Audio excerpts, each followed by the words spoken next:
This is Autoline Daily, the show dedicated to enthusiasts of the global automotive industry.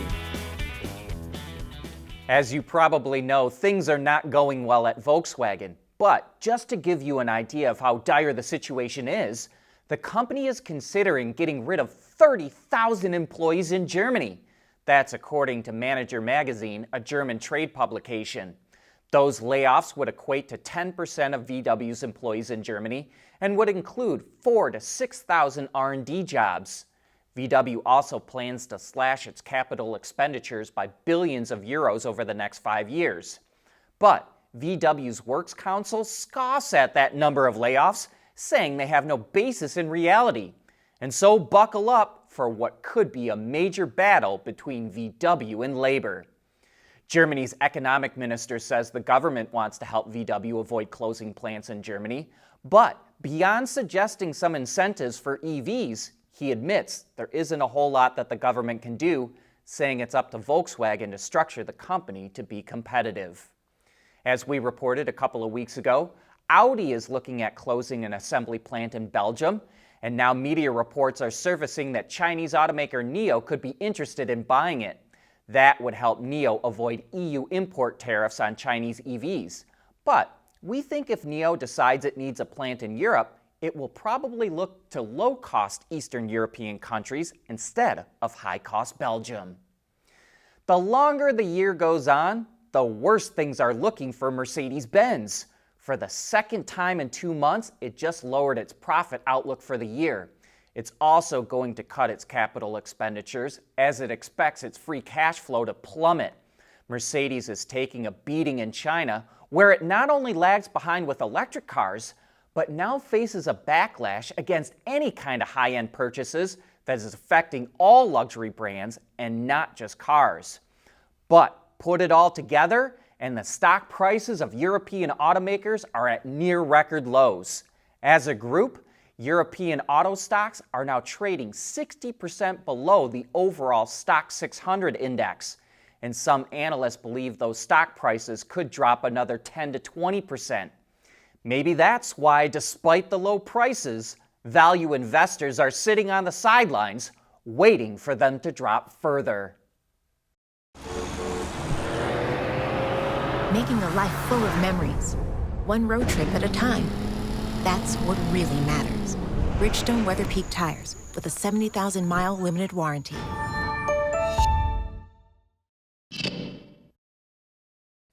Ford and GM have opened R&D offices in California to help develop EVs. But now a Silicon Valley-based EV startup is turning to Detroit to help develop its vehicles. Yesterday, Lucid Motors officially opened its first offices in the Detroit area. It says it wants to tap into the local talent and suppliers, as well as have access to the universities in the area. Lucid currently has 70 employees at its Detroit offices, and it plans to boost that to 250 in the next 3 years.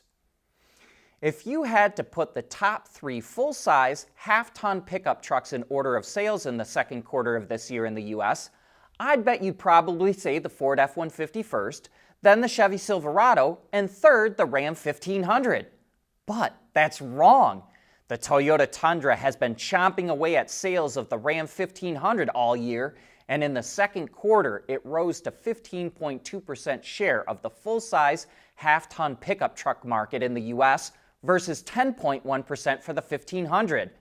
The Tundra is up from 11.6% share in the fourth quarter of last year, while the Ram is down from 17.4%, which is a big jump for both in a relatively short amount of time. There's likely a number of reasons for the rise of Tundra, but what do you think is the biggest factor? Also, if you thought the F-150 was in first place, you'd be wrong there too. The Silverado had nearly 29% of the full-size half-ton pickup truck market in the second quarter in the U.S., 2 points ahead of the F-150. Ford and Kia are taking a different path to combat their sales slides in China compared to other foreign automakers. Both have lost hundreds of thousands of sales over a roughly 8-year period, so like many Chinese automakers, Ford and Kia are turning to exports. Kia's exports were up 125% last year, and they're up 65% so far this year. Last year, Ford set a record for the number of exports from its Chinese factories, and they're up 45% this year, including the Mondeo, Equator, and Lincoln Nautilus. Ford also started building the Bronco and Ranger in China as it phased out low-cost models. The U.S. is way behind China in developing a battery infrastructure, but it is making progress. The Department of Energy is awarding $3 billion to 25 projects across 14 states to upgrade, expand, and build new facilities for processing minerals, battery components, battery manufacturing, and recycling. The projects will cover traditional and next-gen lithium-ion chemistries, as well as non-lithium-ion technologies.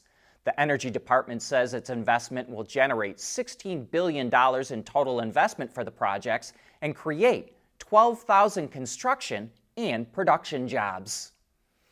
GM's autonomous unit Cruise is headed back to the area of its most famous accident, where one of its vehicles dragged a person that was hit by another vehicle.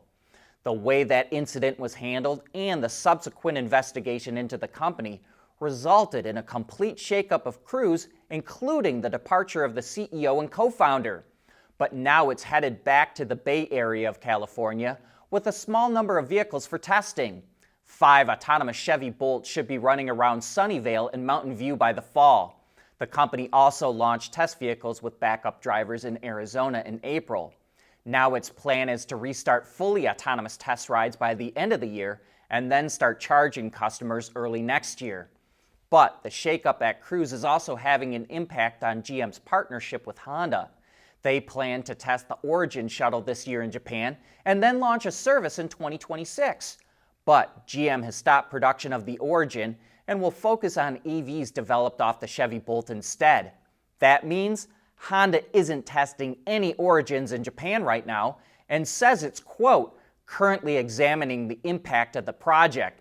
It wouldn't say if there's any changes to the plans, but did add that it wants to start a robotaxi service in Japan as soon as possible. V2X Technology, which allows cars to talk to each other, and the infrastructure like traffic lights, could be the biggest breakthrough in automotive safety ever. So last month, the U.S. Transportation Department proposed to equip 3/4 of the intersections in the country with V2X tech in about 12 years. The technology allows vehicles to wirelessly communicate with other vehicles on the road or with the road infrastructure to transmit speed, location, road conditions, and other info. It can almost make it impossible for cars with V2X to crash into each other, and it allows cities to manage traffic flow more efficiently. While the technology is ready to go, it hasn't been deployed on a widespread basis in cities, so automakers haven't had much incentive to equip vehicles with the technology. An analyst at ABI Research estimates that 70% of vehicles need to be equipped with V2X to have a 50% chance of effectively communicating with other cars and the infrastructure. And that's why the Transportation Department is pushing to make it more widespread. And that brings us to the end of today's show. Thanks for making Autoline a part of your day, and I hope that you have a great weekend.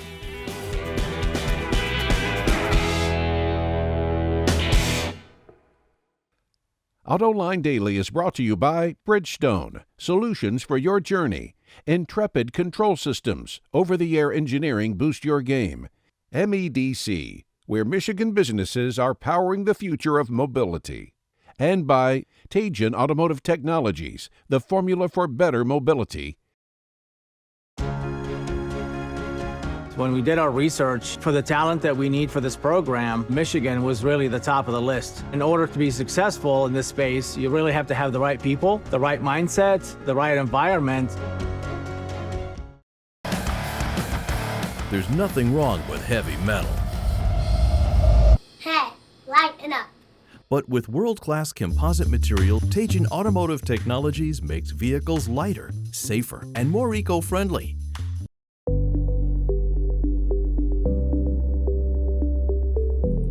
Developing today's vehicles. Issues can happen in an instant. When's the best time to solve a problem? The minute you know you have one. Meet Wireless NeoVi Cloud. your secure, off-the-shelf solution empowering real-time collaboration for quick resolution.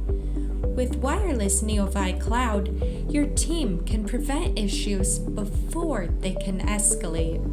Driver communication data and remote diagnostics to analyze and resolve your problems using OTA, allowing your executives oversight throughout the process. Wireless Neovi Cloud, your vehicle update solution in production and on the road. Intrepid Control Systems, driven by your data. Electric vehicle economy. Forget the political noise. EVs mean good American jobs. Tens of thousands of manufacturing jobs. Right here, right now in Michigan. And more on the way with billions in new investment. Want those jobs in China instead? We don't. We're the American EV Jobs Alliance. We say electric vehicles are a big part of the future, and we want those jobs in America. So remember, when politicians bash EVs, America loses. Paid for by the American EV Jobs Alliance.